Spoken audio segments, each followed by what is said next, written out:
Primeramente, agradecerles su presencia, su conexión esta tarde. La Escuela Judicial pues les da la más cordial bienvenida a esta segunda conferencia relacionada con temas de ejecución de la pena, cuyo nombre son los principales incidentes que se tramitan en materia de ejecución de la pena. Esta va a estar a cargo de la expositora Michelle Vega Murillo, quien es la persona que nos va a acompañar a lo largo de estas 4 conferencias. Misma a quien presentaré esta tarde, en virtud de que tenemos otras personas participantes que no estuvieron en la primera conferencia. Comentarles que doña Michelle Vega Murillo labora en el Poder Judicial como jueza de ejecución de la pena en propiedad desde el año 2009 hasta la fecha. También ha trabajado a nivel de cargos interinos o en ascenso como jueza penal en la etapa preparatoria, en etapa intermedia y en etapa de juicio. Del año 2003 al 2009 fue profesional independiente, ejerciendo labores de notariado. Asimismo, trabajó en la Fiscalía del Colegio de Abogados y Abogadas de Costa Rica como órgano instructor de procedimientos desde el año 2003 a 2009. Doña Michelle, a nivel de formación académica, cuenta con una maestría en Derecho, esto es en el año 2013, y además diversas capacitaciones, formaciones complementarias en temas como los contratos típicos y atípicos en materia mercantil, derecho tributario, los encuentros centroamericanos sobre la oralidad en el proceso civil, los foros de notariado institucional cerca de la competencia leal y sobre temas más concretos ya sobre el proceso de ejecución de la pena, como lo es la especialización en juez penal, la aplicación de la teoría del delito en el proceso penal costarricense, los recursos contra la sanción penal, así como el juzgamiento e investigación de delito de trata de personas, entre otras capacitaciones. Agradezco a doña Michelle que se haya conectado esta tarde. Para nosotros, igualmente, siempre lo reitero, es un honor contar con su presencia como en su calidad de expositor. Y a partir de este momento, el auditorio pues es suyo. Un último anuncio, comentarle a las personas participantes que estaremos atendiendo consultas conforme se vayan generando. Entonces, si alguien tiene alguna consulta respecto a la exposición que realiza doña Michelle, pueda por favor levantar su mano y abrir su micrófono y hacer su consulta a viva voz. O bien, nosotros también, usted puede escribirla en el chat, dejar su consulta ahí planeada y el compañero don Gustavo Ramírez, colaborador también de la Escuela Judicial, estará anotándolas en un documento y las proyectaremos al final para tener ese espacio. Entonces tenemos las dos modalidades de consulta, una inmediata viva voz, en la cual usted levanta su mano y participa, o bien en el chat, al final las estaríamos viendo. Doña Michelle, adelante. Muchas gracias. Muchas gracias, Álvaro. Bueno, un gusto estar de nuevo presente con ustedes con esta sesión de conferencias que van a estarse dando durante los siguientes meses hasta diciembre. Esta es la segunda, como ya les expuso don Álvaro, referente a los incidentes de interés en materia de ejecución de la pena. Esto pues no quiere decir que haya otros menos importantes, pero este es alguno del grueso que tenemos ejecución de la pena, excluyendo los que ya vimos la vez pasada. Casi todos, excepto un par, pues no utilizamos lo que es la audiencia. Esto lo vamos a ir viendo a través de los diferentes incidentes, como se les expone. Bueno, en cuanto a los temas que vamos a desarrollar, primero voy a hacerles una generalidad porque noté cuando finalicé la exposición anterior que tenía una filmina de los tipos de incidentes y no sé por qué motivo, pues esta me la salté en algún momento. Entonces, para que puedan ver cuáles son los incidentes que tenemos, se va a concretamente analizar el incidente de queja, el incidente de libertad condicional, arresto domiciliario, que hay dos tipos, sería el seguimiento de arresto domiciliario, que es el 57 bis del Código Penal, y el arresto domiciliario que se concede en etapa de ejecución de la pena, que es el 486 bis del procesal penal, así como el incidente de enfermedad. En cuanto a los tipos de incidente, propiamente, tipología tenemos diferentes, como les indiqué, hay un incidente de internamiento. Este está contemplado en el artículo 485 del Código Procesal Penal. Esto lo vamos a ver, pues, en parte cuando se vea el incidente de enfermedad, porque el incidente de internamiento se solicita ante una urgencia por parte del centro penitenciario y pues el juez aprueba el internamiento. Normalmente este corresponde en un internamiento en un centro hospitalario. Siguiente de aislamiento es pues cuando la persona por alguna situación de peligro de su vida o de seguridad del centro penitenciario se solicita aislarla. 48 horas después tiene que haber una autorización del juez. Esto incluso puede sucederle a la etapa, a las otras etapas del proceso. Entonces, para que los jueces penales o el tribunal en algún momento puedan tener algún tipo de este tipo de aislamientos. Liquidación de pena, ya los vimos, modificación de pena la vez pasada, y el incidente de queja lo vamos a ver acá, y el de enfermedad. También hay medidas correctivas. Este tiene que ver cuando se hacen visitas a los centros penitenciarios por parte del juez. Hay situaciones que se pueden presentar ahí y que pues pueden generar una medida correctiva por parte del juez. Entonces ahí se gira una medida correctiva y se da seguimiento a la misma. Liquidación de pena por repatriación. Esta es pues la que se ha llamado normalmente una conversión de pena. La vimos, creo que la vimos la vez pasada. Adecuación de pena y unificación y prescripción. Todos estos lo vimos en la conferencia anterior. La cancelación de antecedentes penales ya casi no se da porque esto fue cuando hubo el cambio del artículo 11 de la ley del registro de archivo judicial. Ante las modificaciones que pasaba del cambio decenal a hacer un degradado con ciertos, o sea, diferentes fechas, entonces surgió una serie de presentaciones para que el juez cancelara los antecedentes penales. Pero actualmente lo hace inmediatamente el registro judicial, y por eso es importante anotar cuando sea una modificación de pena la fecha de cumplimiento, porque de la fecha de cumplimiento ahí van a transcurrir el plazo que se requiere para que se haga la cancelación por parte del registro judicial. También hay unas solicitudes de reemplazo de penas. Esta sería el artículo 11 de la ley de penalización de violencia contra las mujeres. También el artículo 77 de la ley de estupefacientes. Se prevé algún tipo de sustitución o reemplazo de las penas. O sea, la persona está con una pena de prisión y solicita que se le reemplace en etapa de ejecución de la pena. Está expresamente estipulado. Pero en casos muy particulares, la libertad condicional y los arrestos, que ya les indiqué, los vamos a ver uno a uno. Seguimiento de medida de seguridad. Cuando se impone una medida de seguridad, el juez debe darle seguimiento a la misma, el juez de ejecución de la pena, hasta que se cese, dependiendo pues si existe plazo, igual con el plazo, y si no puede cesarse por el juez de ejecución de la pena en algún momento, porque casi todas son indefinidas, pero hay algunas que sí se les pone plazo. Penas no privativas de libertad, a servicios de utilidad pública y justicia restaurativa. Estos son pues algunos de los incidentes que vemos, y pues ahí va saliendo uno que otro dependiendo de las modificaciones que se vayan haciendo en la ley, y se generan pues más incidentes. Por ahora, si no se me escapó ninguno, esos son los que tenemos. Bueno, propiamente en cuanto al incidente de queja, este es un grueso, es bastante las incidencias de queja que se presentan en los juzgados de ejecución. Hay diferente normativa. El Código Procesal Penal, como ya hemos visto, es el general, donde tenemos artículos muy, muy generales del 478 y 482. Inciso C, concretamente establece la potestad del juez para los incidentes de queja, y estos normalmente más bien se vinculan en lo que tiene que ver con el decreto ejecutivo 40.849 JP. Este es el reglamento del Sistema Penitenciario Nacional.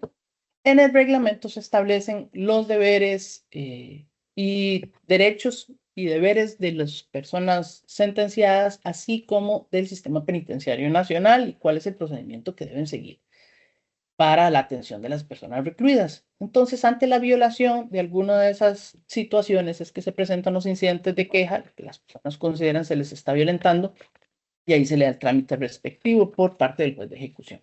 Como les indicaba en el Código Procesal Penal, en el inciso C, se establece que le corresponde al juez resolver con aplicación del procedimiento previsto para los incidentes de ejecución las peticiones o quejas que los internos formulen en relación con el régimen y el tratamiento penitenciario, en cuanto les afecten sus derechos.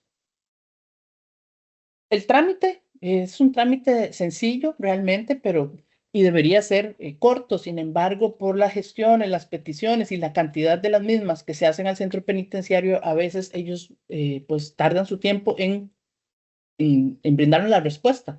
Entonces, pues se van haciendo un poco largos, o incluso cuando se pone en conocimiento de las partes, también se atrasan. Recordemos que es una vía incidental y debe ser lo más rápido posible. Se inicia con el escrito inicial, normalmente lo presenta la persona sentenciada, casi siempre es un escrito a mano, muchas veces cuesta entender lo que se indica y letras de letras. El escrito inicial se analiza. Si no es competencia del juez, se hace un rechazo de plano, un archivo inicial, sin solicitar ningún tipo de información al centro penitenciario. Esto puede ser, por ejemplo, porque están solicitando que se les traslade a otra ubicación. No están diciendo que han gestionado un traslado y no se les da respuesta. No, un traslado puro y simple donde dicen, solicito que el juez me traslade a otro centro penitenciario o que me saque un centro institucional. Esas situaciones no corresponden al juez de ejecución. Eso es un trámite netamente administrativo. Entonces ahí simplemente les hacemos un archivo inicial o un rechazo de plano. Ese es un ejemplo. Ante el escrito inicial que sí pues sea procedente investigado pues de la gestión con una solicitud de los informes a quien corresponda, puede ser al centro penitenciario. Por ejemplo, si hubo un traslado que le tomaron una medida cautelar y lo trasladaron de Limón a Reforma, entonces el de informe se debe hacer, no donde está ubicado, ¿verdad? Sino de dónde fue trasladado. Entonces, se le pide a esa persona o al director de ese centro penitenciario que remita el informe respectivo. Se concede audiencia a las partes, pues en el mismo traslado y del informe, una vez que llega, se le da traslado, audiencia a las partes por un plazo establecido, y si se requiere prueba adicional, se peticiona. Se peticiona la misma, o sea que las partes lo pidan, solicitan alguna aclaración o que falta prueba y la gestionan, pues se pide prueba nuevamente y se le vuelve a dar audiencia a las partes sobre esta. Y después se pasa a resolver y se dicta la resolución respectiva. Ese es, pues, a grandes rasgos lo que es un incidente de queja. La temática, como les indicaba, si son traslados de ubicaciones a nivel institucional o distintos niveles de atención institucional, sería dentro de los mismos centros cerrados, o semi-institucional, por ejemplo, donde ya la persona está afuera, se supone que pernoctando, pero pues ya no hay tantos de esos donde pernoctan, pero sí siempre están no institucionalizados. Todo eso corresponde a adaptación social, no le corresponde al juez de ejecución de la pena. El juez de ejecución de la pena puede hacer un traslado por una libertad condicional, pero no por diferentes niveles institucionales. Una falta de emisión de ficha de información. Eso normalmente, y ahora no se da tanto, pero se daba más hace un tiempo, donde no se liquidaba la pena por parte del tribunal. Entonces, o por lo menos lo consignaban en la ficha, en observaciones decía falta el auto de liquidación de pena. Entonces la persona presentaba un incidente de queja indicando que es que no estaba liquidada la pena y era un cálculo provisional lo que existía. Pero ahora casi bastante son fichas de información. Puede ser que la persona también no esté conforme con la prisión preventiva, entonces nos mandan a decir que la prisión preventiva es incorrecta, entonces se le da traslado a cómputo de penas. Si hay dudas de eso, se solicita informe o más bien la prueba, a los tribunales respectivos con el fin de poder constatar y ver si la ficha está bien hecha o no. Situaciones de visita de personas menores de edad o visita íntima. Esto básicamente tiene que ver con la resolución de fondo, donde se la rechaza o básicamente pues cuando se la rechaza, no cuando se la admite. Entonces se analiza el fondo de la resolución que esté debidamente fundamentada. Falta de atención médica, sea interna, que no los atienden, o que se pierden citas a nivel externo o que no los llevan a citas con especialistas fuera de prisión. Y los procesos disciplinarios, exactamente cuando son trasladados de un centro a otro y se les impone algún tipo de sanción. Esos procesos disciplinarios, pues hay que revisar que se haya dado el debido proceso a los mismos y ese es otro tipo de incidentes de quejas que se produce. Bueno, eso es a grandes rasgos el incidente de queja. Ahora el incidente de libertad condicional, sí es estrictamente, bueno, estrictamente oral, se resuelve en audiencia oral. La ley establece que siempre y cuando el juez pues, lo considere, pero siempre se señala, obviamente, en algunos rechazos de plano es cuando no se hace una audiencia, nada más se ve que no se cuenta con algunos requisitos objetivos, por ejemplo, que no ha cumplido la mitad de la pena la persona, entonces simplemente no se señala, se le indica que no ha cumplido la mitad de la pena o que es una persona que tiene más de, o fue condenado anteriormente por otra causa, entonces no tiene los requisitos objetivos y no se inicia el procedimiento, no se manda a solicitar los informes y no se hace la audiencia con el fin de archivar. Eh, estos están regulados, bueno, el Código Procesal Penal, los artículos 476, esa va a ser la norma genérica, digamos, para ejecución de la pena. No tenemos aún, al día de hoy, una ley de ejecución de la pena. Y el Código Penal, en los artículos 64 al 68, establece la regulación para una libertad condicional. El artículo 64 del Código Penal fue modificado recientemente. La última conferencia que se va a dar precisamente tiene que ver con el artículo 64 y la aplicación de este. Sin embargo, ahora lo que se va a ver son los requisitos básicos de una libertad condicional, sin entrar a ver la discusión que existe actualmente en cuanto a si se aplica o no pues de forma inmediata esta reforma en cuanto a las dos terceras partes. Pero para que podamos ver, el artículo 64 incluyó este párrafo segundo y tercero que vamos a analizar, cambiando lo que tiene que ver con los plazos para una libertad condicional. Entonces, los requisitos están establecidos en el 64 y 65, los elementos objetivos, así les llamamos en cuanto a el plazo que tiene que haber cumplido la persona para poder acceder a solicitar la libertad condicional. La ley establece la mitad de la pena o las dos terceras partes de la condena, según el caso. Estos están taxativamente indicados en la reforma. Entonces, la regla general es la mitad de la pena y las dos terceras partes es la excepción, como lo vamos a ver ahora. Ese es un requisito objetivo. Primero, de entrada, el juez analiza si tiene la mitad de su pena. Esto, como lo ve, en la ficha de información que hace cómputo de penas. Ahí nos dice cuál es la fecha de prisión, bueno, la fecha con descuento de la mitad de su pena o la fecha con prisión de la mitad de la pena. Para poder fijar o para establecer la mitad de la pena, se ha indicado que debe tomarse en cuenta el periodo descontado de prisión preventiva y lo que se ganó la persona por el trabajo en ese periodo de prisión preventiva. Entonces, ese es el periodo con descuento establecido en la ficha de información. Entonces, es verificar que se haya cumplido y que en esa fecha la persona haya laborado porque se le está aplicando el descuento. Entonces, si no laboró, se mueve la fecha establecida como media pena con descuento. Que no haya sido condenado anteriormente con una pena superior a los 6 meses de prisión, según se establece en el artículo 65. Y si bien es cierto, normalmente no se menciona como un requisito objetivo, pues sí debe considerarse de importancia el acuerdo del Instituto Nacional de Criminología, porque pues tiene que ver con situaciones de criminología precisamente. Ellos recomiendan si se le concede la libertad condicional a la persona o no. Ese acuerdo es necesario, pero no es vinculante. Por eso lo incluyo como dentro de los elementos objetivos. O sea, debe existir el acuerdo para que el juez pueda guiarse, pero no es vinculante el mismo. De hecho, casi todos los acuerdos del Instituto Nacional de Criminología son negativos. Dicen que no se le conceda la libertad.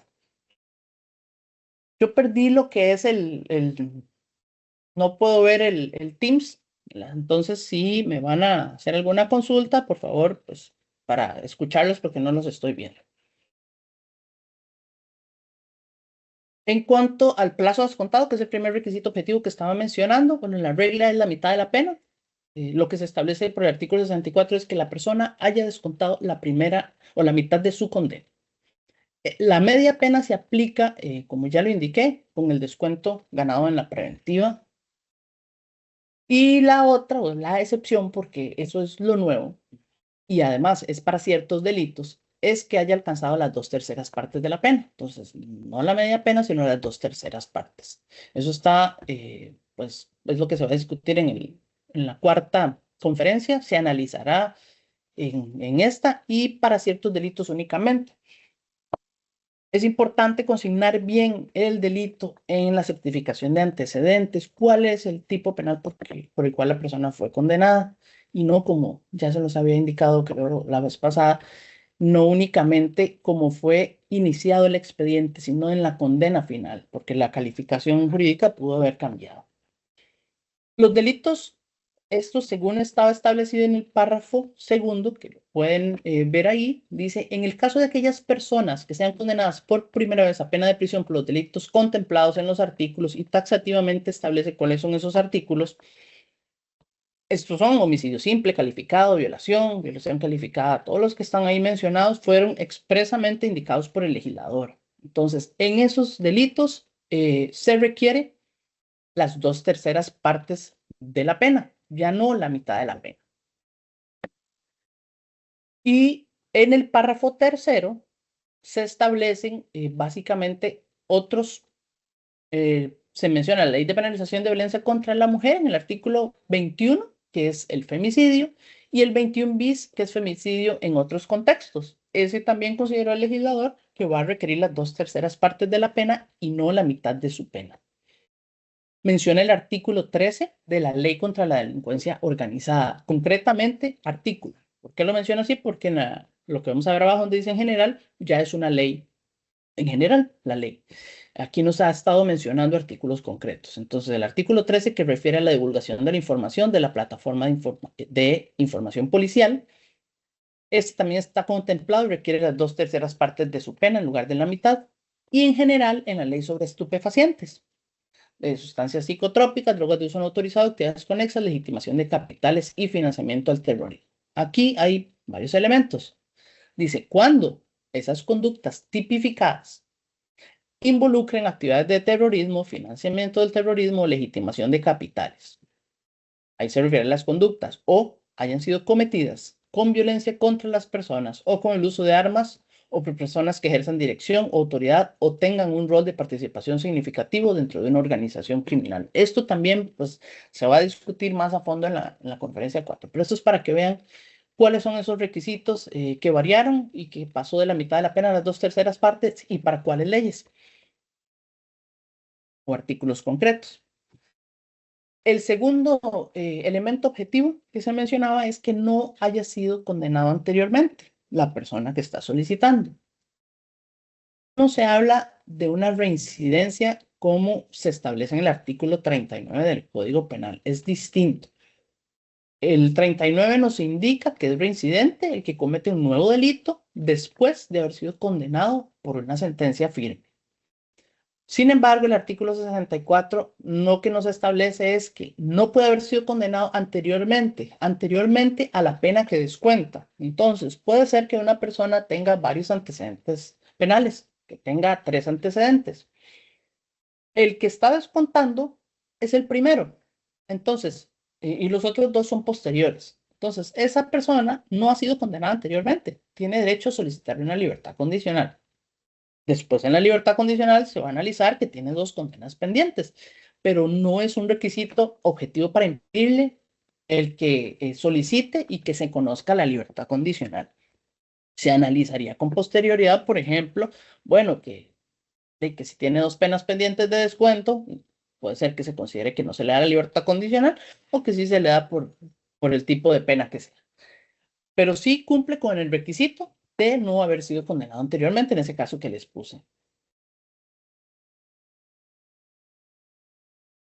Ahora bien, esos eran los requisitos objetivos y después nada más verificar la existencia del acuerdo del instituto para poder llevar a cabo la audiencia. En cuanto a los elementos subjetivos, que ya Estos tienen que ver con el cumplimiento del fin rehabilitador de la pena, establecido en el artículo 51 del Código Penal. Tenemos los siguientes. El delito debe analizarse, todos estos elementos de alguna u otra forma se van analizando. Se inicia por saber cuál es el delito que comete la persona, se le pregunta a la persona cuál es su delito. ¿Por qué? Porque vamos a tener una serie de informes en el expediente de las diferentes disciplinas que existen en el centro penitenciario. Es un informe interdisciplinario. Ese informe interdisciplinario es el que va a retomar el Instituto Nacional de Criminología y va a emitir la recomendación para el juez de que se le conceda o no, de acuerdo a ese informe. Con ese informe hay un área de derecho donde nos indica cuál es el delito y cuáles son los hechos. Aquí siempre hay problemas en cuanto muchas veces el informe de derecho viene y nos indica los hechos acusados y no realmente los hechos que se tuvieron por demostrados. Eso es importante tenerlo en cuenta, bueno, primero para que cuando se hace la remisión de los hechos, realmente se consignen los acusados. Muchas veces son los mismos, pero pues en la mayoría de los casos no debería ser los mismos o algo varió en la situación. Entonces tenemos que tener claridad de cuáles fueron esos hechos y que no sean los hechos acusados los que se están conociendo. A veces entonces si tenemos alguna duda, pues se pide una sentencia con el fin de poder ver con mayor claridad la misma. ¿Para qué es importante el delito? Para que la persona nos narre qué fue lo que hizo para poder determinar si ha interiorizado sobre la comisión del delito, si acepta el delito o si es una persona negadora del mismo. También es importante conocer los detonantes, o sea, qué es lo que lo lleva a esa persona a cometer el delito. Muchos simplemente llegan a indicar un discurso aprendido. Es muy sencillo, por ejemplo, saber en los delitos de drogas cuáles son los detonantes, qué es lo que lo lleva, la ambición, la inmadurez, todo el mundo llega y dice lo mismo. Pero cuando se le indica, bueno, pero es que apliquémoslo a su caso, dígame en su caso particular, qué es lo que lo hace cometer el delito.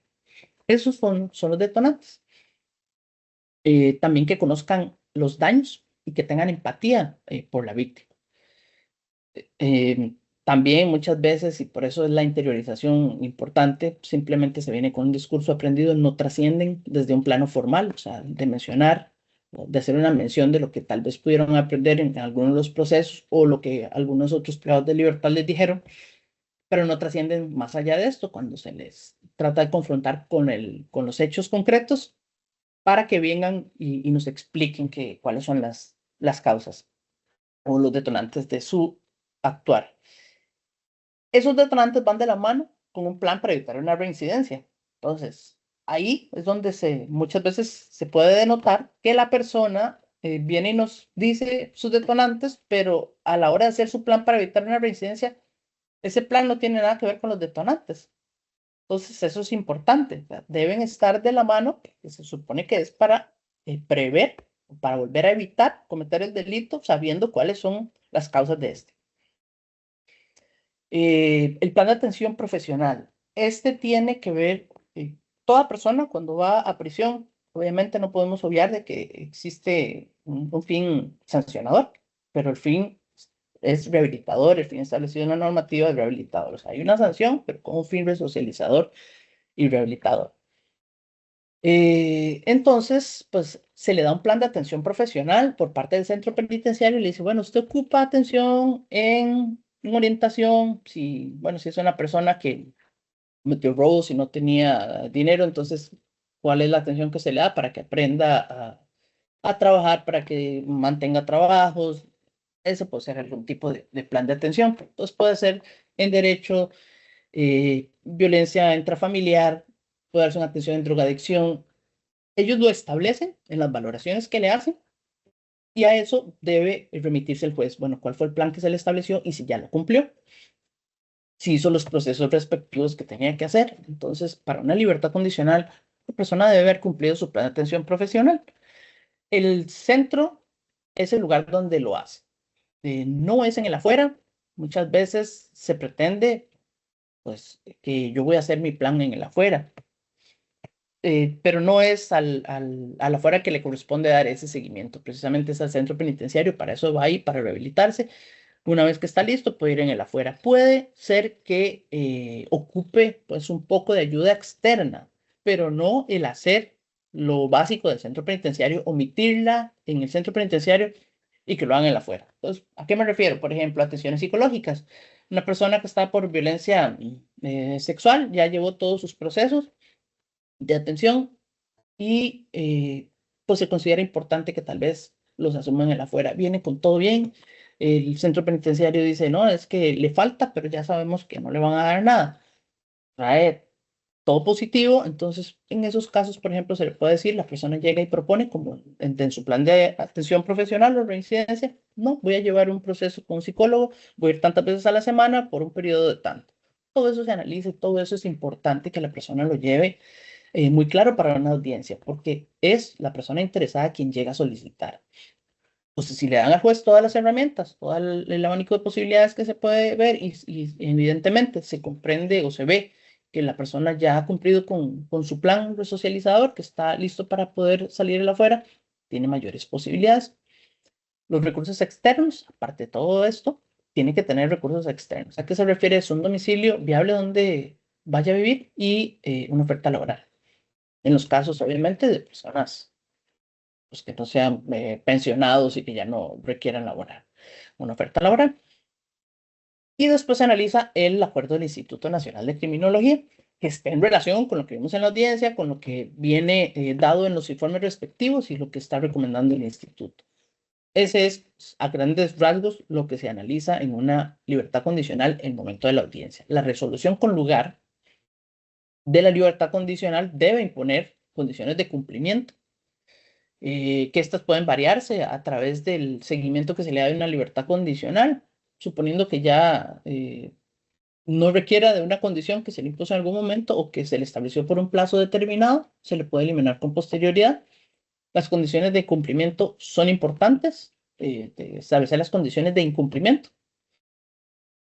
Bueno, son las de cumplimiento, pero también en qué circunstancias se considera que se incumple. Puede ordenarse una localización permanente también a la persona, que sería como muy diferente al arresto domiciliario, siempre el dispositivo, sin embargo, localización permanente es para que usted lo tenga localizado 100%. Me ha sucedido que a veces doy una libertad condicional con una localización permanente, que son las mínimas, pero por algún motivo se requiere y entonces la unidad de monitoreo empieza a informar que tiene salidas.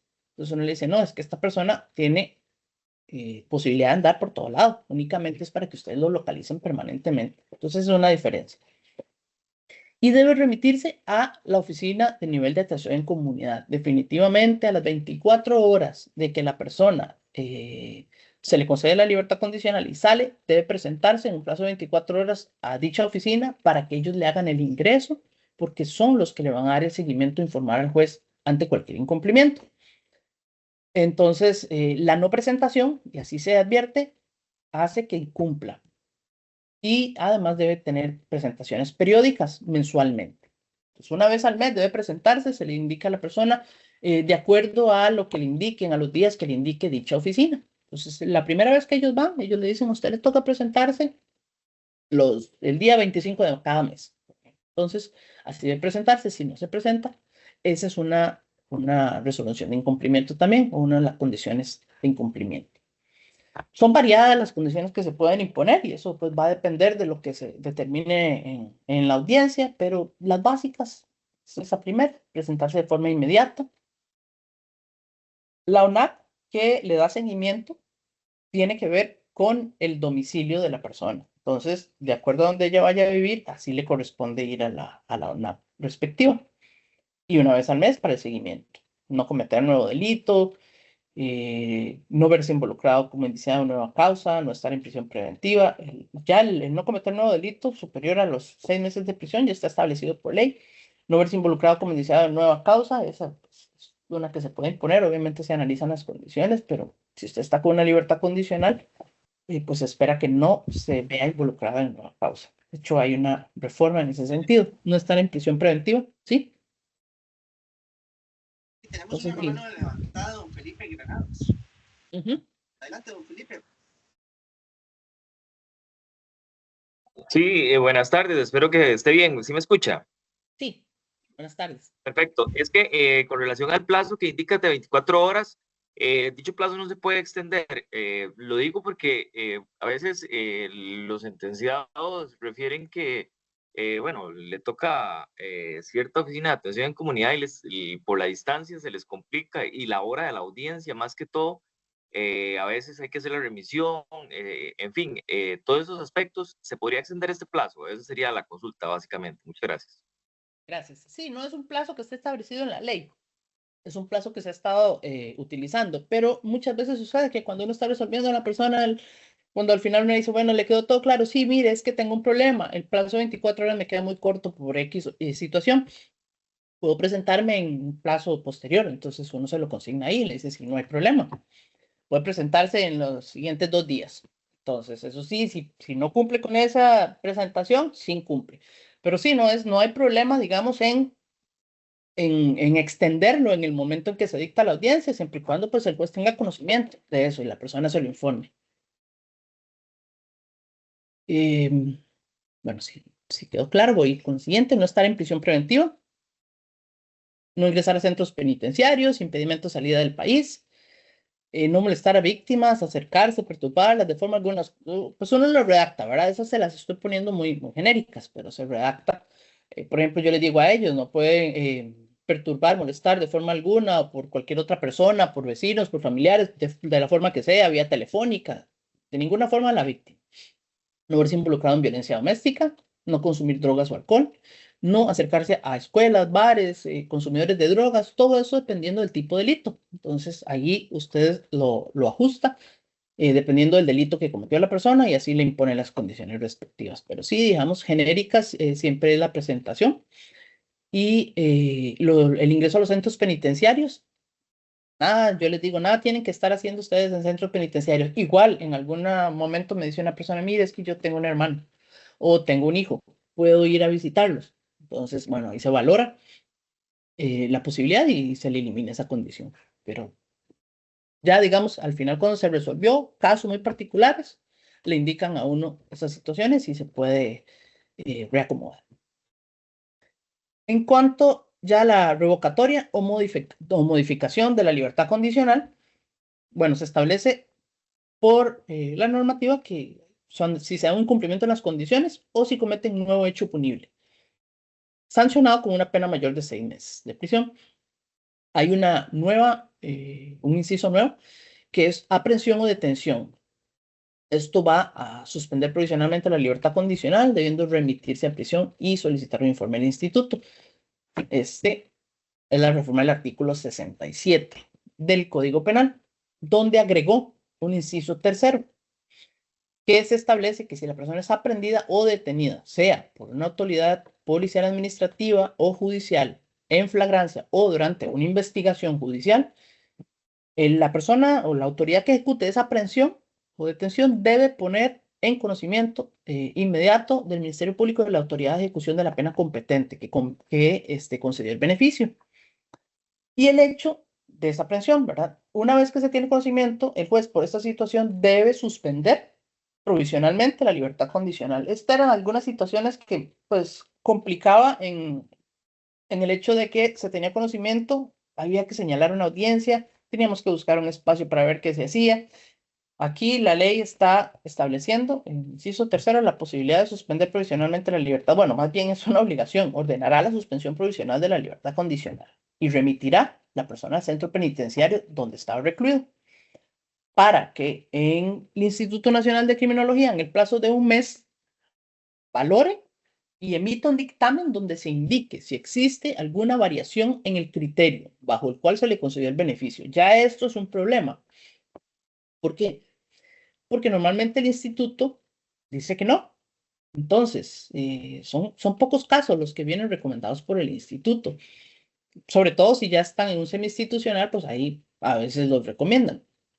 Pero entonces, cuando fue dada una libertad condicional con un criterio que no era el validado por el Instituto Nacional de Criminología, y ahora se le está diciendo al instituto en el plazo de un mes que venga y valore y diga si hay alguna variación en el criterio bajo el cual se concedió el beneficio, no sé cómo se va a solucionar eso, cómo verse, si es que el instituto va a decir, bueno, pero ¿cuál fue ese criterio? O simplemente va a decir, yo yo nunca recomendé que se le diera. Vamos a ver qué sucede porque esto es reciente. Una vez recibido el dictamen, si se determina un cambio en las condiciones bajo las cuales se otorgó el beneficio por parte del instituto, el beneficio, bueno, no es otorgado por parte del instituto. El juez de ejecución de la pena revocará de manera inmediata y definitiva el beneficio de libertad condicional. Entonces, vamos a ver cómo prospera este inciso tercero. Y ahí lo que está diciendo, pues básicamente es, se conoce ese informe y se resuelve. No se ve por ningún lado que haya que hacerse un señalamiento porque pues está básicamente en el acuerdo. Y se establece que el Poder Judicial debe disponer de una base de datos que comprenda un listado de todas las personas condenadas que gozan del beneficio de libertad condicional. Esto precisamente para que se pueda informar. Esa base de datos está en construcción actualmente. No está, pero está en construcción. Este inciso tercero, retomando, si hay un cambio en las condiciones, se hace una revocatoria inmediatamente. Perdón, vamos al revés. Está la aprehensión o la detención primero, se pone en conocimiento del Ministerio Público del juez. El juez ordena la suspensión provisional de la libertad condicional y la remisión al centro. Solicita al instituto la valoración para ver si existe la variación en el criterio. Eso es un mes. Y después, si hay cambio en las condiciones, revoca inmediatamente. Si no hay ninguna duda ahí, pues pasamos al siguiente incidente.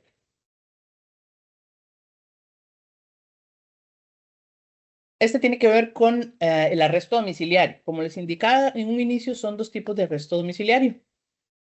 Uno que es el seguimiento de arresto domiciliario con monitoreo electrónico y que este es el arresto domiciliario impuesto en sentencia por el tribunal, y otro que es el que se puede conceder por el juez de ejecución. El seguimiento va dado por el juez de ejecución, va dado por el artículo 57 bis del Código Penal. Es en sentencia donde el juez de tribunal decide si le cambia la pena de prisión por arresto domiciliario de acuerdo a lo que establece el artículo 57 bis y la sustituye, manda la persona a la oficina para el respectivo seguimiento y copia al juez de ejecución para que pues también le dé el seguimiento. Y el otro es el artículo 486 bis, que se concede por el juez de ejecución de la pena. Y se conoce la sustitución en etapa de ejecución. La pena ya, la persona está descontando prisión, pero solicita un cambio. Las condiciones para el 57 bis y el 486, o los requisitos para que se pueda conceder, son diferentes. Hay gente que pretende utilizar en etapa de ejecución de la pena las condiciones del artículo 57. Y entonces vienen a indicar que es una pena que no es superior a los 4 años de prisión y nos dan todos los requisitos del artículo 57 para venir a pedir un arresto domiciliario en etapa de ejecución. Eso es incorrecto. No es esa normativa la que se aplica. El arresto domiciliario es una sanción penal en sustitución de la prisión y el fin es promover la reinserción social de la persona sentenciada con base en las condiciones personales y sociales reguladas para la fijación de la pena. Esto es importante. ¿Por qué? Porque hay que ver cuál es el fin de esa sanción penal.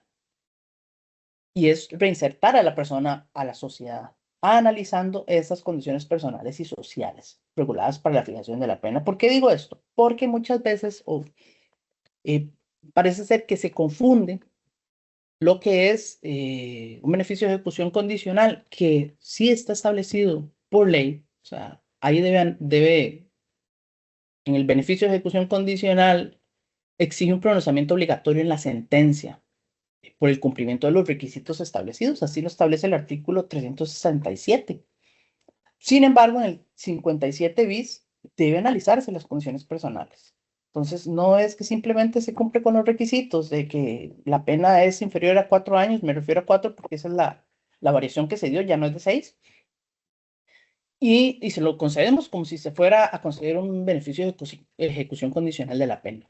¿Por qué me refiero a eso? Porque nos hemos topado con personas indigentes, o sea, no tienen domicilio, no pueden cargar el dispositivo, son personas que no son localizables, no se les puede decir que no salga, que se mantenga en su domicilio, y que no salga de un rango, y aún así tienen un dispositivo electrónico. Entonces, imagínense cómo es un seguimiento. ¿Qué podría pensar otra persona? Ah, entonces los indigentes no se les puede dar un 57 bis, no se les puede dar el arresto domiciliario. Bueno, es que hay que analizar precisamente lo que dice aquí, las condiciones personales y sociales reguladas por la fijación de la pena y que hay una reinserción social. ¿Qué podría decirse entonces? Bueno, esta persona vamos a mandarla que se interne a un centro de rehabilitación, entonces, pero que lo propongan. Llega la misma persona, bueno, usted está anuente a hacer esto, bueno, entonces vaya y se interna, va a internarse en ese lugar por un plazo de tanto, va a tener el arresto domiciliario, después de eso va a pasar no sé, con un plan, pero eso hay que verlo para que el seguimiento sea realmente efectivo y para que esa pena sea efectiva, porque si no lo que sucede es que se revoca y va a prisión. O sea, al final de cuentas, la pena no surtió sus efectos rehabilitadores. ¿Qué es lo que se debe hacer una vez que se emite esa sentencia? Remitir la sentencia por el tribunal para que se le dé seguimiento en etapa de ejecución de la pena. Es importante que se remita todo, toda la prueba necesaria. Necesitamos saber que la persona se le indicó a cuál oficina debía presentarse, o sea, de acuerdo a su domicilio, a cuál oficina debía presentarse, que se le entregó un documento para que se presentara allí. ¿Por qué? Porque si ya está debidamente pues, notificada de esto, no se presenta, entonces debe procederse con una captura. Y si nunca puso un pie en la oficina, pues no ha iniciado la etapa de ejecución de la pena. No ha iniciado, entonces debe emitirse una captura por parte del tribunal como si se hubiera, o si no hubieran detenido a la persona en el momento en que se dicta la sentencia y queda firme y tienen que hacerla llegar al centro penitenciario. Entonces, no se puso, esa persona no inició el descuento de su condena. Para eso, ahí ya lo hemos visto la vez pasada, pero está la circular de la Secretaría General de la Corte 03/2017. En esta, los elementos de interés eliminé unos que pues no eran para efectos del arresto domiciliario. Es la información necesaria en sentencias penales que impongan penas no privativas de libertad. ¿Cuál es el contenido de la sentencia? Bueno, el nombre completo, calidades y domicilio actualizadas de la persona sentenciada. ¿Por qué? O actualizadas. Bueno, porque ahí es del caso de que se requiera que esta persona sea presentada y va a requerirse, porque siempre el despacho hace una audiencia inicial para volver a imponerle las condiciones, para que pida permiso si es que lo requería. Entonces necesitamos un domicilio para poder notificarlo. Nombre y datos de la Oficina de Programa de Atención en Comunidad a la cual deberá presentarse. Esto, como le indiqué, de acuerdo a su domicilio, advertir a la persona las consecuencias del incumplimiento de la pena cuando proceda o de la no presentación a la oficina. En caso de imponer la pena alternativa de arresto domiciliario con monitoreo, incluir en la sentencia las disposiciones previstas en la Ley 9271. Se establece ahí artículos 1 al 3, que son de objeto, condiciones y seguimiento. Y el comunicado de la sentencia, que será la Oficina de Cómputo de Penas de la Dirección General de Adaptación Social, al Juzgado de Ejecución de la Pena, según el domicilio de la persona, a la Oficina de Programa de Atención en Comunidad, igual correspondiente según el domicilio de la persona, y una orden de presentación a la Oficina del Programa de Atención en Comunidad correspondiente, dirigida a la persona sentenciada. Y por supuesto, pues debemos inscribirla en el registro judicial. Aquí hay una situación ante una revocatoria de el arresto domiciliario del 57 bis. Ejecución de la pena debe comunicar al tribunal sentenciador esa revocatoria porque no se puede variar si no es por el tribunal sentenciador. Entonces el tribunal le impone una condena de prisión y se la sustituye por arresto domiciliario, juzgado de ejecución de la pena, revoca el arresto domiciliario y ordena el descuento de prisión. Pero nosotros, y me refiero a ejecución de la pena, no podemos inscribir esta revocatoria. Entonces hay que comunicarla al tribunal para que sea el tribunal el que proceda ante la inscripción, porque solo el que la inscribió la puede modificar. Entonces eso es importante para que se tenga conocimiento de tal vez por qué se comunica al tribunal. El artículo 57 bis del Código Penal que establece, bueno, ahí el arresto domiciliario con monitoreo electrónico. Esto es para efectos de que podamos ver cuáles fueron las modificaciones que se dio. Por lo que vimos antes, que es una sanción penal y que al dictar la sentencia el juez tiene la facultad de aplicarla siempre que concurran los siguientes presupuestos. Pues yo realmente no voy a analizar los presupuestos, es de etapa de tribunal, pero sí para que veamos que estos variaron. Entonces, que la pena impuesta no supere los 4 años de prisión. Esto fue modificado ahora el 26 de agosto de 2024. Que no sea por delitos que califiquen como delincuencia organizada, ni delitos sexuales contra personas menores de edad, ni en los delitos contemplados en los artículos 59 y 74 de la Ley 7786, leyes de estupefacientes. Igual el 26 de agosto de 2024 fue modificado.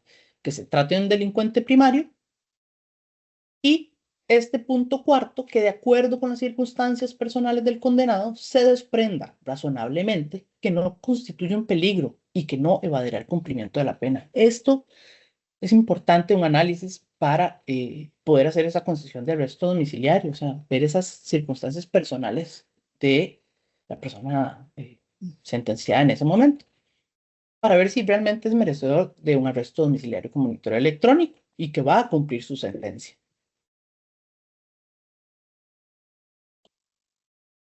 En este caso, a las 24 horas de firmeza de la sentencia, la persona deberá presentarse a la oficina que al efecto defina la Dirección General de Adaptación Social, la que valorará el caso y determinará su ubicación dentro del programa, obligaciones, control y atención técnicos. Es importante la consulta que se hizo con anterioridad a la libertad condicional. Aquí, a diferencia de esto, se establece que a las 24 horas de la firmeza la persona se debe presentar a la oficina. Eso está establecido por ley. Y después hay una modificación en lo que tiene que ver con la etapa de ejecución de la pena.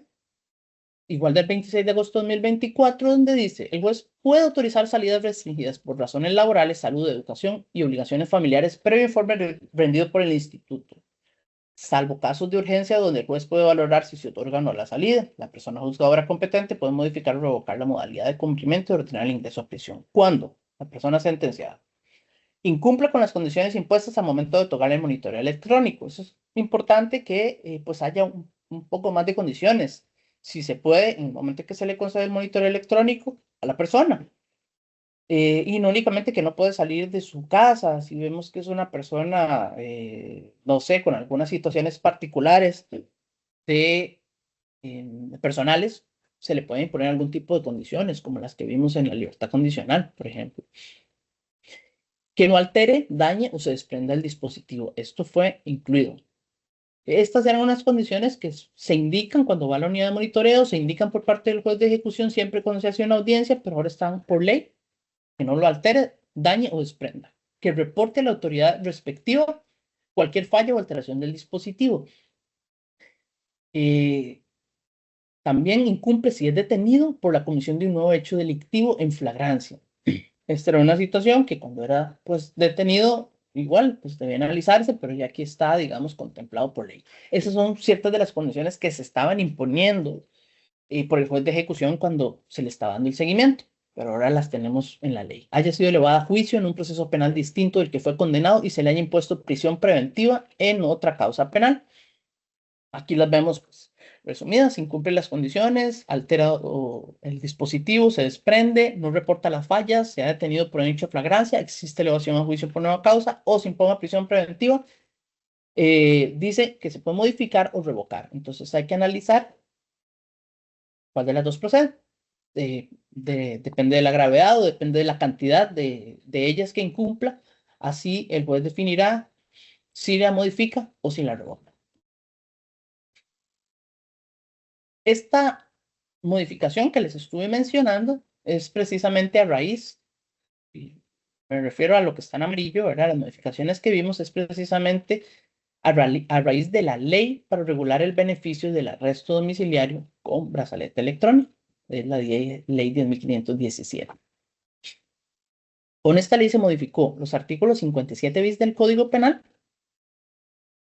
y el 244, inciso J, del Código Procesal Penal. En cuanto al 244, inciso J, que es de medidas cautelares, Hay un transitorio. Expresamente el transitorio establece que la reforma del inciso J no tiene efectos para los imputados que se le haya otorgado la medida cautelar de localización permanente antes de la vigencia de la ley. Y establece que rige desde la vigencia. ¿Qué pasa con la aplicación para el dictado de la sentencia? ¿Es fondo o es forma? ¿Qué pasa con la parte de ejecución para la revocatoria? Porque incluye otros elementos. ¿Es de aplicación inmediata? O sea, estamos hablando de una reforma de fondo o de forma. No sé, incluso me gustaría escuchar si alguien tiene un comentario al respecto. La del 244, evidentemente, es de forma y está ubicada en el Código Procesal Penal y hay un transitorio que la define. El artículo 57, yo no sé si ya han tenido algún cambio. Sí, me parece, bueno, que estas reformas al 57 es una sanción penal en sustitución de la prisión. Aquí puede estar afectando directamente, sí, la sanción en ese momento y puede ser o me parece que es un aspecto de fondo. Si alguien tiene un comentario, pues me gustaría escucharlo, o si han tenido ya casos al respecto, o si se han ido por los hechos en la comisión del delito en ese momento.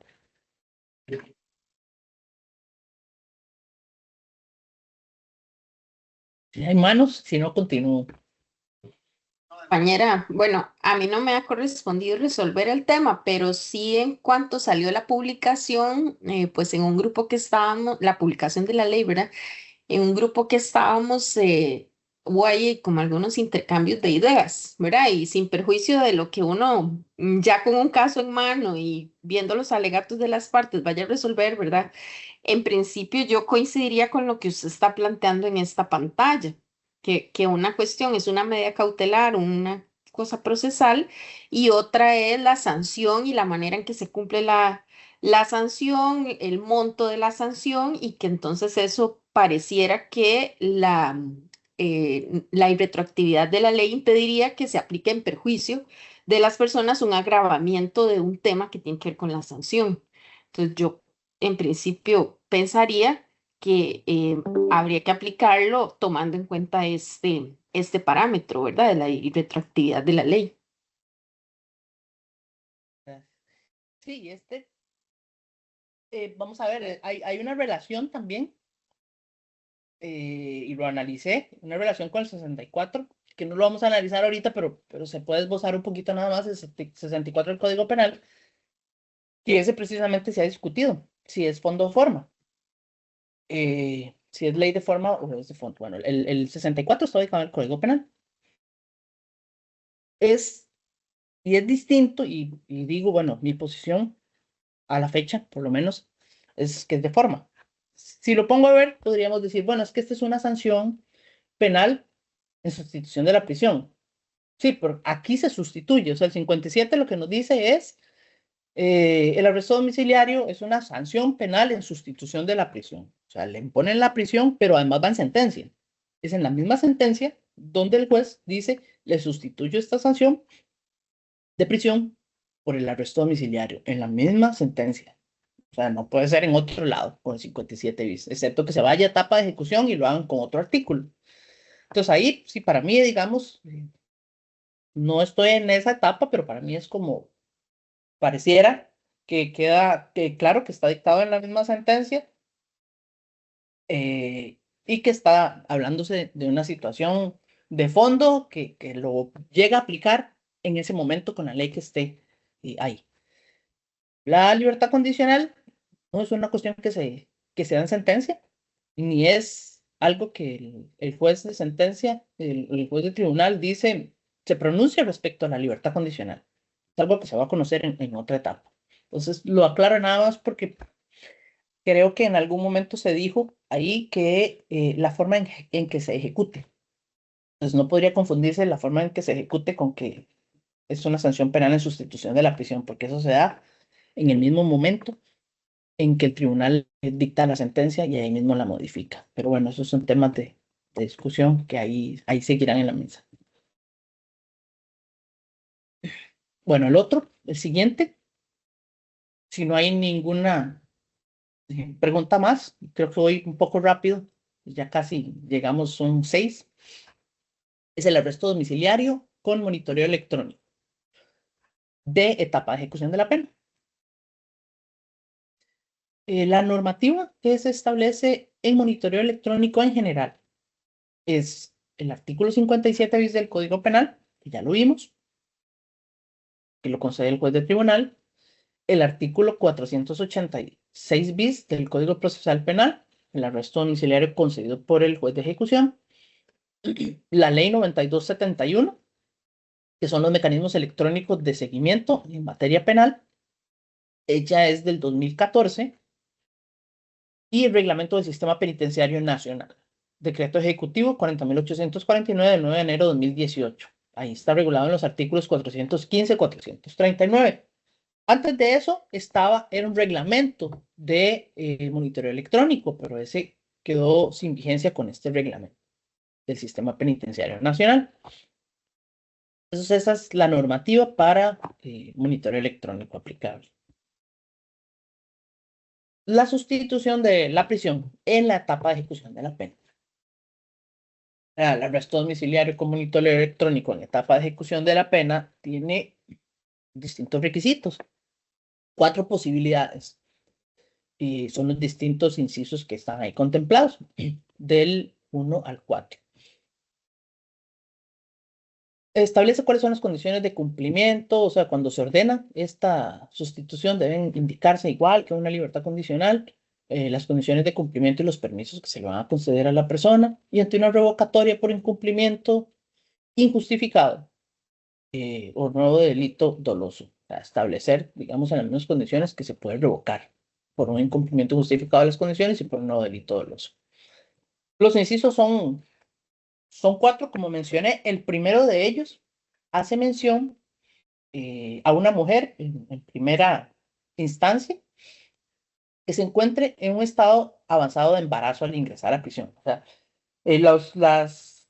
los requisitos por los que se puede solicitar la modificación, la sustitución de la pena de prisión por arresto domiciliario son taxativos. Están en la ley, porque a veces la gente nada más desea que se le conceda y que las gestiones son así. Bueno, deseo que se me valore la posibilidad de un arresto domiciliario con monitoreo electrónico. Y ya, no indican cuáles son esos requisitos o esos incisos que están y desean que sea aplicado con el fin de que podamos primero recabar la prueba y analizarla. Entonces, o a veces dice, bueno, que se me dé un arresto domiciliario, pues se me dé algún incidente de enfermedad o alguna otra cosa para poder salir de prisión. Así, de forma general. Entonces, el primero de ellos es el estado avanzado de embarazo al ingresar a la prisión. O sea, que es una mujer que esté en un estado avanzado. Madre jefa de hogar, de hijo o hija menor de edad hasta 12 años. Que el hijo familiar tenga algún tipo de discapacidad o enfermedad grave debidamente comprobada y si ha estado bajo su cuidado y se acredite que no hay otra persona que pueda hacerlo. Realmente este es un inciso redactado muy extraño. Viene coma y coma y coma, o, y al final uno dice, bueno, son todas, es uno, pero en general esas son las situaciones que establece pues, que sea una jefa de hogar, muy que puede estar embarazada al momento de ingresar a prisión. Y en ausencia de la madre, también puede hacerlo el padre. Obviamente tiene que haber situaciones debidamente comprobadas. Pues que venga y presente en un escrito debidamente sustanciado, que llegue y nos diga cuáles son las particularidades que tiene esa persona para hacerlo. Entonces, no es simplemente venir a indicar, bueno, que yo deseo se me aplique el arresto domiciliario porque mi mamá estaba bajo mi cuidado, pero resulta que es una persona que no lo demuestra. O sea, ¿cómo sabemos que es una persona que ha tenido a la madre antes de ingresar a prisión? Nada más, eso es lo que se dice. Tengo a mi madre bajo cuidado, está muy enferma. Bueno, primero está en prisión. ¿La tuvo en algún momento o no la tuvo? Entonces, son incisos e incidentes bastante delimitados y así deben ser presentados y analizados. Este es el primer caso. Normalmente, bueno, yo trabajo en Alajuela, pues no los tenemos, porque no vemos mujeres. Una que otra presenta algún hombre sin justificación alguna. Entonces, pues básicamente se les hace un rechazo de plano al no venir con ningún elemento demostrable que se pueda o que nos dé elementos para poder hacer una audiencia y conocer de la misma. El segundo inciso, que prevé la posibilidad de sustituir la pena por arresto domiciliario de prisión, es cuando se trata de una persona mayor de 65 años. Aquí se establece claramente por la normativa, siempre que la personalidad, naturaleza y modalidad del delito justifiquen la sustitución. Entonces aquí se analiza cuál es la personalidad, o sea, se requieren los informes. Entonces se piden informes al centro penitenciario, donde básicamente son informes muy similares a una libertad condicional, donde nos hablan del delito, qué fue lo que hizo, cómo lo hizo, si es negador, si no es negador, de qué forma se llevó a cabo, si... Y debe, pues, venir ciertos elementos que nos digan por qué es importante que se dé esa sustitución. Eso casi nunca se hace. Entonces es importante que las partes lo pidan y soliciten aclaraciones que no se establecen. Entonces, que se llega a una audiencia con elementos nada más para poder analizar la personalidad del sentenciado. O sea, básicamente vamos a una libertad condicional igual, solo que con una persona mayor de 65 años. Entonces, el simple hecho de ser una persona mayor de 65 años, por ese solo elemento, no es suficiente para poder darle un arresto domiciliario. Tenemos que analizar el resto de condiciones personales. Y pues que se llegue a indicar cuál es esa necesidad que justifique la sustitución. Y es que eso debe venir de primera mano de la persona que lo solicita. O sea, decirme por qué. Porque yo necesito esa sustitución por un arresto domiciliario. ¿Cuáles son esas condiciones? Para, en base a esas condiciones, nosotros poder solicitar al centro que se informe al respecto. El inciso tercero ya nos habla de una enfermedad sobreviniente. Es importante la palabra porque se habla así, sobreviniente. O sea, no es una enfermedad que se haya dado con anterioridad, sino que se dé sobreviniente a la prisionalización. Se nos establece una enfermedad física, adictiva o psiquiátrica, cuyo tratamiento, aun y cuando sea posible darlo en prisión, sea pertinente hacerlo en el afuera para asegurar la recuperación. Se requieren informes médicos y técnicos necesarios que lo justifiquen. No se habla necesariamente de un dictamen de medicatura. Muchas veces puede ser suficiente un informe médico y técnico, o sea, del centro, suficiente para ver que lo que se está peticionando por la persona no tiene asidero legal. Por ejemplo, esa enfermedad no le es sobreviniente, es una enfermedad que tenía desde antes de llegar a prisión. Entonces, en los informes médicos del centro penitenciario nos dice que es una persona que padece de diabetes desde los 40 años. Resulta que tiene 60 años y tiene 2 años de estar en prisión. Entonces, con ese informe médico, ni siquiera se hace necesario ir a medicatura, si es que se requiere mayor valoración. Entonces, digo que esos informes médicos muchas veces no requieren la medicatura y con ese se puede resolver previo. Obviamente, si ya es algo más complejo, pues sí, es importante remitir a la medicatura forense para que sean ellos quienes nos den un dictamen pues mejor y más fundado. Aquí no se requiere que necesariamente que se le pueda tratar en el afuera, o sea, la persona puede ser tratada en prisión, pero dice, aun y cuando le sea posible, es pertinente hacerlo en el afuera. Entonces, hay que llegar a determinar esa pertinencia, a quién le corresponde de primera mano, igual a la persona que lo solicita. Tengo una enfermedad de esto y cuáles son las condiciones por las cuales yo solicito el arresto domiciliario. Y entonces ahí se puede analizar con los informes, pidiéndole al centro penitenciario cuál es esa pertinencia para hacerlo en el afuera y que se haga eso y que le asegure la recuperación. Aquí normalmente no se establecen plazos, pero podría, nada lo impide, pero normalmente el arresto domiciliario se da por el plazo que le resta. Entonces, si se acoge, se da por el plazo que le resta. No veo ningún impedimento en la ley como para indicar que se puede hacer por un plazo determinado. Pero pues lo lógico es si se sustituye, o sea, estamos sustituyéndola. La prisión, entonces vamos a sustituirla por el por el resto del periodo. Para eso podría tomarse en este caso, inciso tercero, un incidente de enfermedad, que ahora lo vamos a ver, y es distinto a el inciso tercero, que es por una enfermedad sobreviniente. Y el cuarto inciso es el resguardo del principio de humanidad. Igual, habla de situaciones sobrevenidas en la ejecución de la pena que ameriten el resguardo del principio de humanidad. O sea, son situaciones que se den ahí.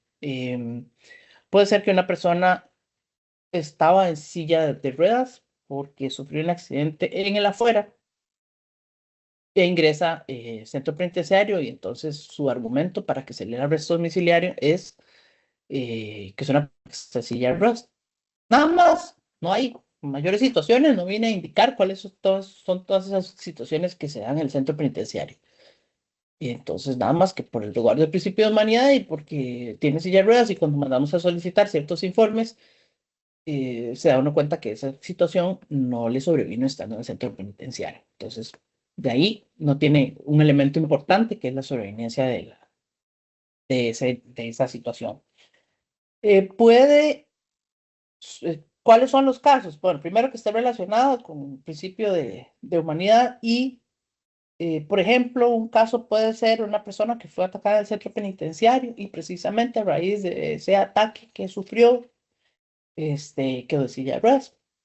Ahí es diferente, es una situación sobreviviente y habría que analizar un montón de situaciones más que la hacen que pase, que se le pueda dar el arresto domiciliario. Son casos únicos, entonces cada uno debe ser analizado en su momento y de acuerdo pues a lo que se le indique al juez en la oportunidad y lo que le dé el centro penitenciario. O sea, depende uno totalmente de los insumos de la parte, y esos son los que muchas veces se echan de menos en audiencias de este tipo.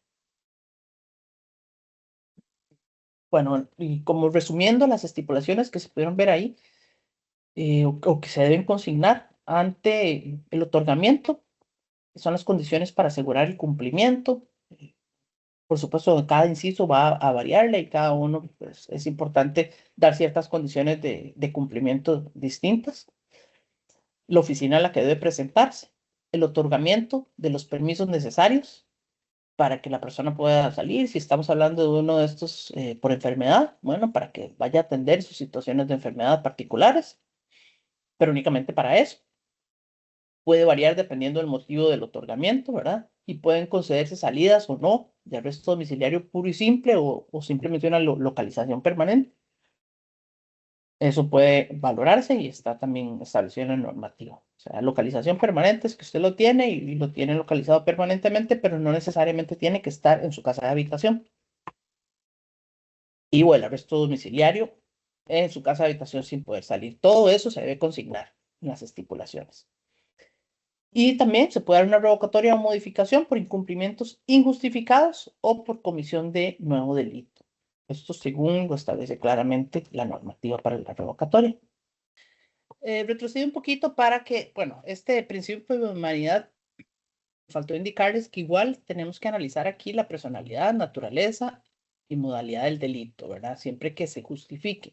Entonces, son razones de humanidad, o sea, cuestiones humanitarias, pero igual, en el sentido ese, ver pues, que no se ponga en peligro o sea, la situación de la persona, que no vaya a ser más bien un peligro el tenerla en el afuera, o que sepamos que no va a cumplir con la pena. Entonces, todos esos argumentos deben ser analizados también en la audiencia, aparte del resguardar el principio de humanidad. El incidente de enfermedad está pues un poco relacionado con el arresto domiciliario, o sea, tal vez también trata de situaciones de enfermedad, pero son totalmente diferentes. A veces se tiende a confundir y la gente de esos, pues si un caso donde se pide de todo, pues hacen una mezcla incluso de la normativa, pues solicitan una salida porque tienen una enfermedad y piden entonces que se le coloque un dispositivo, pero fundamentan en el artículo 57 bis con el arresto domiciliario. Entonces hay que saber diferenciar bien las normativas porque se está haciendo pues peticiones que no tienen sustento ni jurídico ni en cuanto a los hechos que están narrando para ellos. Entonces, el incidente de enfermedad se puede conceder por el juez de ejecución de la pena. También puede ser concedido por el tribunal o por juzgado penal en caso de que les tenga una persona bajo esas condiciones. Y ha sido concedido en esos casos, también he escuchado de algunos. Entonces, si durante la ejecución de la pena el condenado sufre alguna enfermedad que no pueda ser atendida en la cárcel, o sea, esta, a diferencia de la otra, que decía que era mejor el tenerlo en el afuera, no puede ser atendida en la cárcel. El Tribunal de Ejecución de la Pena prevé los informes médicos necesarios. Igual, no nos indica necesariamente que sea de medicatura forense, pero casi siempre, pues es mejor remitirlo a medicatura forense. Puede ser que sea una situación urgente, donde hay una persona con un cáncer terminal, por ejemplo, no puede ser atendido en la cárcel, ya por su situación, y los informes médicos del centro son suficientemente completos, entonces no se hace necesario mandarlo a medicatura forense para eso, y se puede resolver con los informes del centro. Entonces, lo que se dispone es la internación del enfermo en un establecimiento adecuado. O sea, este internamiento no es necesariamente en un centro hospitalario, sino que más bien es como en su casa de habitación. Una enfermedad terminal, por ejemplo, en su casa de habitación para que termine los últimos días ahí. Entonces, tenemos los informes respectivos, tenemos una enfermedad totalmente demostrada y pues realmente no puede ser atendida correctamente en el centro penitenciario. Para eso se manda a solicitar a medicatura forense si la enfermedad de la persona pone en peligro su vida y si puede ser atendida en el centro penitenciario. Ellos nos informan cuáles son. Hay que remitirle una epicrisis del centro penitenciario y en algunas circunstancias la misma medicatura solicita una epicrisis del hospital donde ha sido atendido. Entonces se permiten ambas para que pueda emitir su criterio. Y ellos indican que las enfermedades que padece son tales, que son enfermedades que no pueden ser atendidas en la cárcel o sin ponerle en peligro su vida, que efectivamente no le pone en peligro en su vida y que pueden ser atendidas en la cárcel. Estas situaciones son muchos gentes con diabetes que dicen que es que padecen de diabetes y que entonces solicitan un incidente de enfermedad porque no le dan las comidas respectivas o no los llevan a los centros penitenciarios, no le dan el medicamento o no lo sacan a sus citas de control.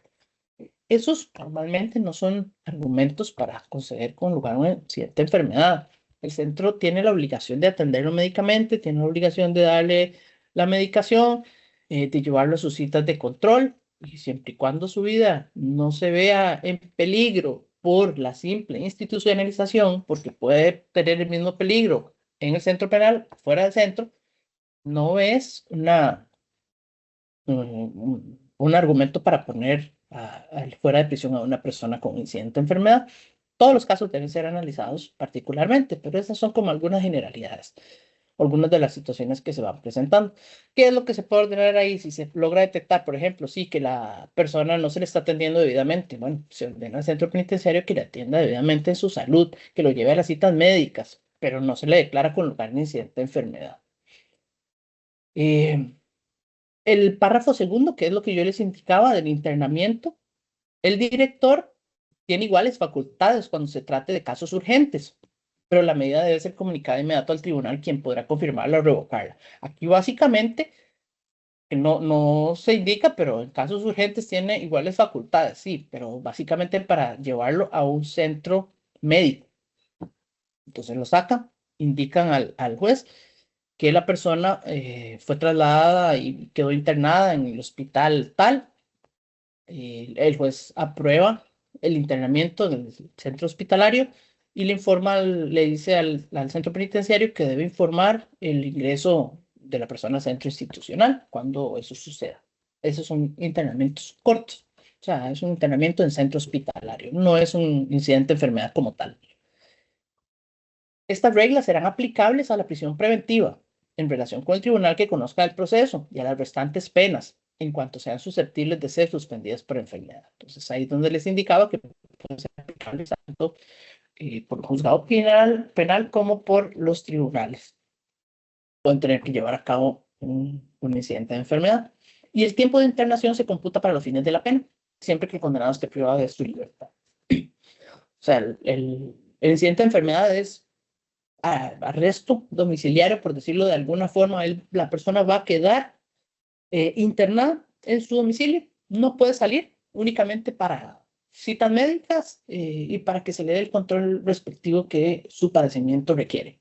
Entonces, no es que una persona con un incidente de enfermedad va a andar por la calle o va a trabajar. Muchas veces dicen, bueno, solicito un incidente de enfermedad y tengo un trabajo. Bueno, es contrario. Si usted está enfermo, no trabaja. Entonces, hay que analizar todas esas situaciones. Es la generalidad de los elementos.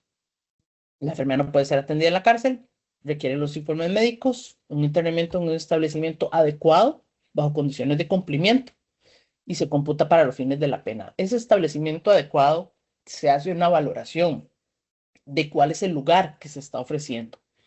Que va a vivir con su esposa, que va a vivir con su mamá, entonces se hace la valoración respectiva por la Dirección General de Adaptación Social, nos remiten un informe donde nos indican si ese lugar donde va a habitar la persona reúne condiciones para tenerlo ahí.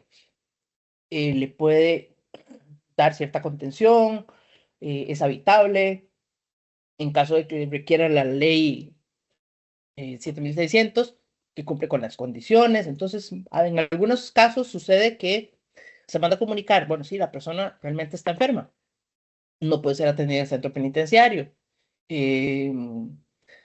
Las situaciones de comida o de dieta o algunas particulares no pueden ser, o requiere atención médica constante y no se puede tener alguien ahí que le ayude. Muchas veces depende de personas privadas de libertad. Todo eso, pero no tiene un lugar donde ir. Entonces, el juez debe ordenar el cumplimiento de las condiciones y debe ordenar que se cumpla el fin de la pena, y es pues, que la cumpla. Entonces no se puede conceder si no tiene un lugar. En algunos momentos pretenden que el juez busque un lugar, que lo coloque en algún, qué sé yo, o incluso que sea trasladado a a otro recinto carcelario que tenga condiciones, como son algunas APAC o algunas otras que dicen, bueno, pero póngalo ahí, bueno, pero es que esos no son lugares adecuados. Muchas veces se hace porque se requiere, pero no son lugares adecuados. Es la persona interesada quien debe buscar el lugar. Si ese no le fue aprobado por las falencias que se mencionan ahí, debe solicitar otro, otra valoración de otro lugar, y cuando tenga ese lugar, se le puede dar con lugar el beneficio de enfermedad. O sea, si realmente es rápida la valoración, simplemente se le manda a corroborar otro en el acto, pero si no tiene, pues no se puede simplemente con un lugar incompatible o no seguro. Todos esos son elementos de interés importantes que deben existir en el incidente de enfermedad también. Básicamente sería eso a grandes rasgos, muy rápido, porque si no, no nos daba tiempo, y para poder darles una pincelada. De parte de la Escuela Judicial les damos el más cordial agradecimiento por haberse conectado a esta segunda conferencia sobre temas de ejecución de la pena. Gracias a todas las personas juzgadoras, defensores, defensoras, fiscales y fiscalas, personal técnico, personal del OIJ, por haberse conectado. Y a la licenciada Michelle Vega, un especial agradecimiento, pues, por ser la persona facilitadora del aprendizaje en esta exposición. Damos por finalizada la presente actividad. Para la conferencia 3 les estaré enviando posteriormente correos recordatorios, así como la convocatoria de Teams. Muy bien, damos por finalizada la presente actividad. Tengan todos y todas una excelente tarde.